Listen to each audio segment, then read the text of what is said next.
Imaginez-vous dans un monde où votre argent numérique reste stable, où il ne chute pas de 20% ou bien de 30% comme la plupart des crypto-monnaies.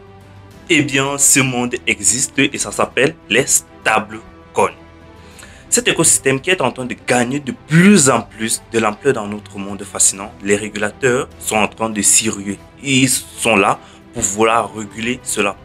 Et une question se pose, est-ce pour notre bien ou est-ce un plan sombre qui est en train d'être tissé et d'être ficelé?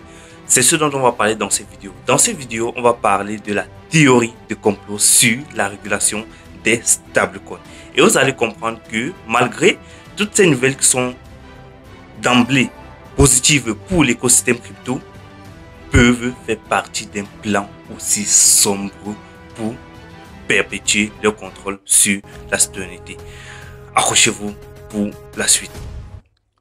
Salut, moi c'est Cédric Photo. Bienvenue sur ma chaîne. Ici, je te partage mon expertise dans le domaine de la blockchain et de la crypto-monnaie. Si c'est un sujet qui t'intéresse, alors j'ai une très bonne nouvelle pour toi car je viens d'écrire un livre nommé Crypto 3.0.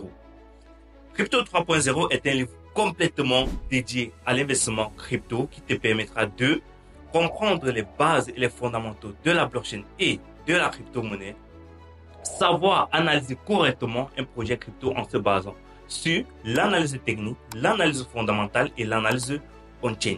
Vous y trouverez aussi des stratégies d'investissement crypto qui marchent et qui ont été prouvées dans le temps.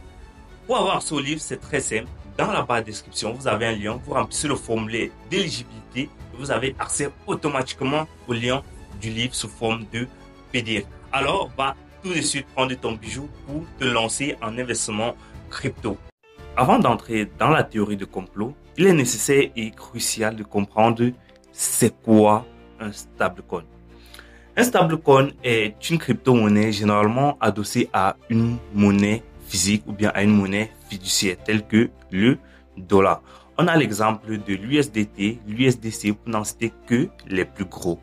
Et on a un deuxième type de stablecoin appelé les stablecoins algorithmiques. Ce sont des stablecoins adossés à d'autres actifs numériques. Pour ça, on a le DAI, on a le Terra USDT. Donc, pour n'en citer que les quatre ou bien les deux principaux. D'accord? Une fois qu'on comprend cela, on se dit alors, waouh, entrons dans le vif du sujet. Parce que il y a une version officielle et il y a une version non officielle. Commençons par la version officielle. Pourquoi les régulateurs veulent réguler le secteur des stablecoins officiellement?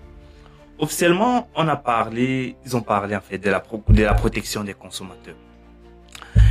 Donc, officiellement, les régulateurs tels que la SEC, tels que, je sais pas trop, les banques centrales en fait, tels que les États, la Chine, les États-Unis, ils veulent réguler les stablecoins pour la première raison, protéger les consommateurs d'un risque de perte d'argent.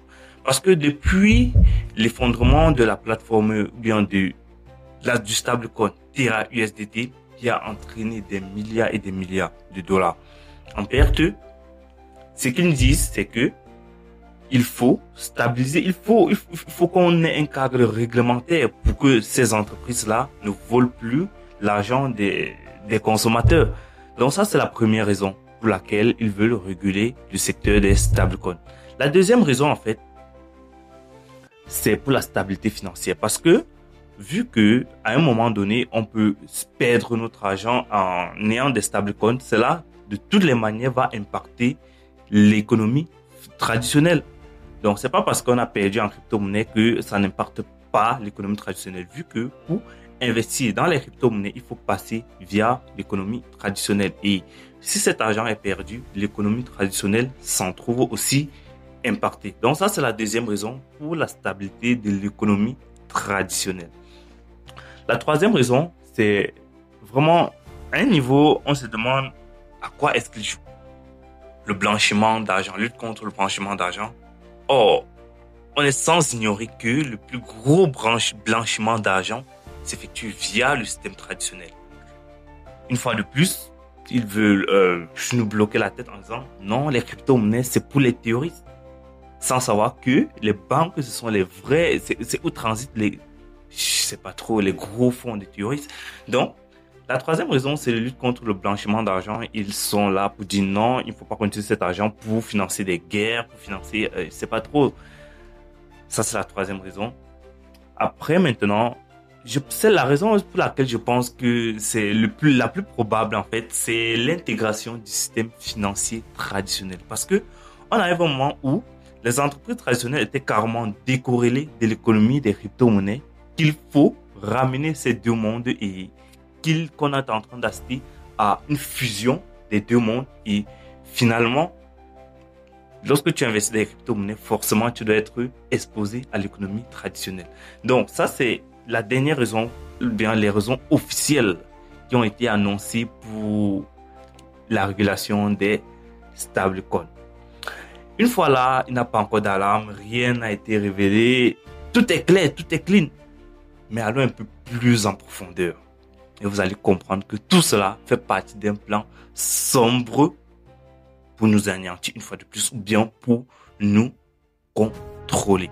Alors passons vraiment, je ne sais pas si je vais dire la théorie du complot, mais pourquoi est-ce que à chaque moment, il faut qu'il régule? Ok? Les vraies raisons de la régulation. Pourquoi, ok? Pourquoi cette surveillance? Pourquoi cet acharnement des institutions réglementaires de vouloir contrôler quelque chose qui n'est pas sous leur autorité? Donc, là se pose la question et je vais vous donner les réponses tout de suite.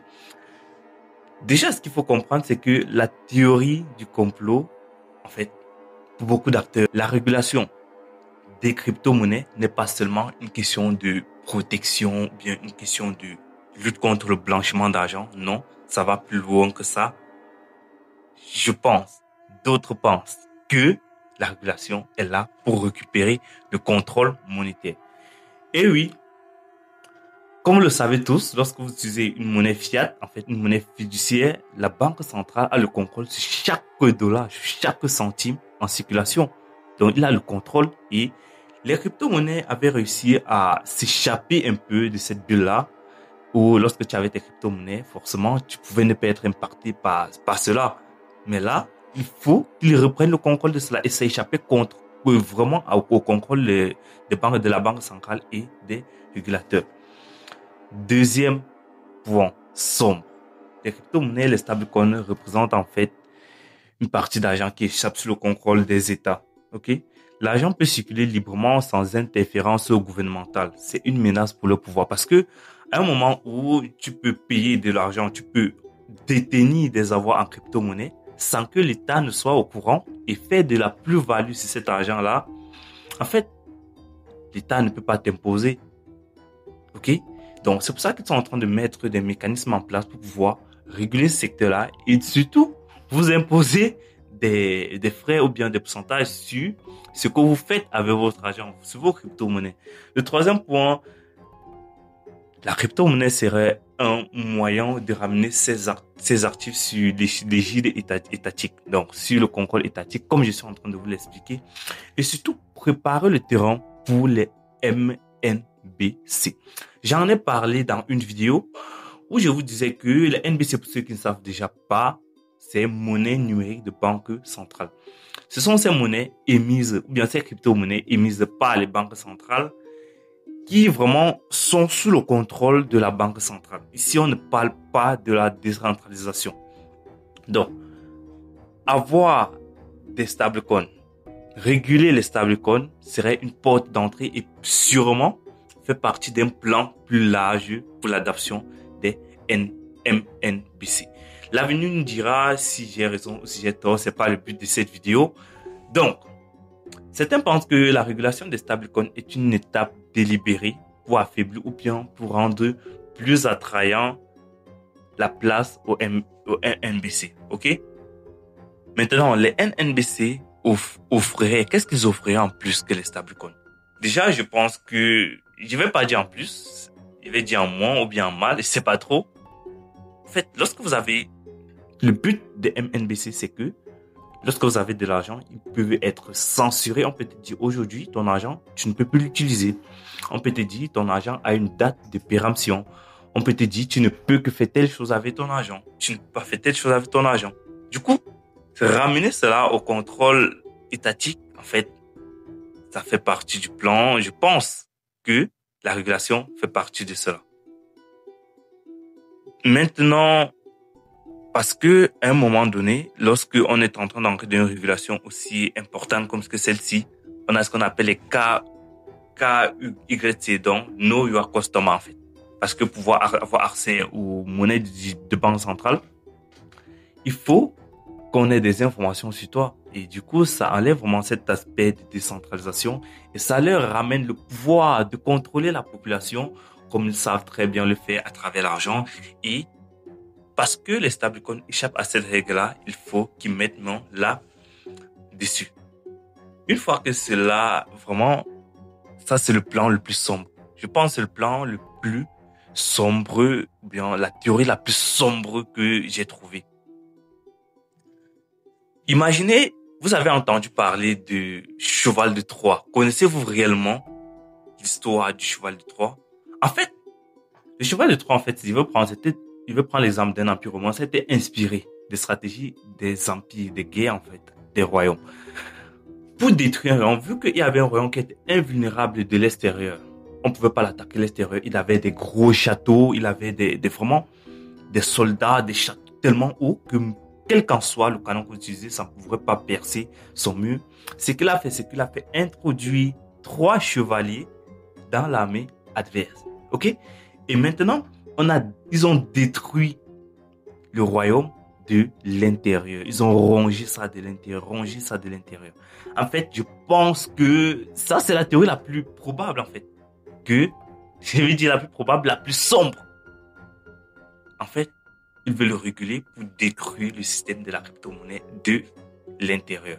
Imaginez, on arrive à un moment où ils donnent des règles tellement strictes que les petites entreprises ne peuvent plus se lancer ou bien développer des produits décentralisés sur la blockchain. Cela ne laisserait le pouvoir qu'aux grandes institutions qui ont le pouvoir financier, qui ont les contacts pour pouvoir contrôler cela et développer des projets.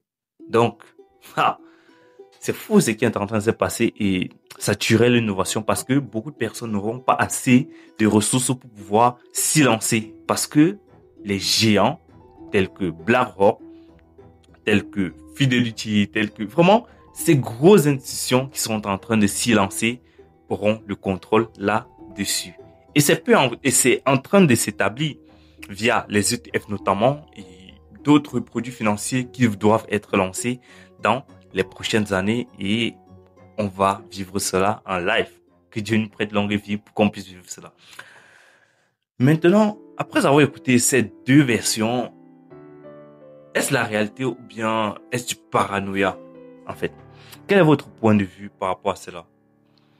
D'un point de vue, je pense que la régulation aussi apporte son lot sur la protection des consommateurs. Et aussi que, est-ce qu'à un moment donné, ils ne seront pas en train de franchir le pas entre la protection et la violation de la vie privée des citoyens? Ok?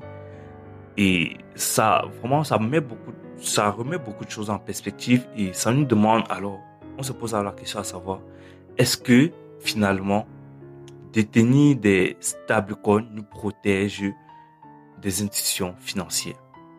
C'est une grosse question que je pose là et il faudrait que vous, derrière cet écran, vous puissiez répondre à cette question. Ok?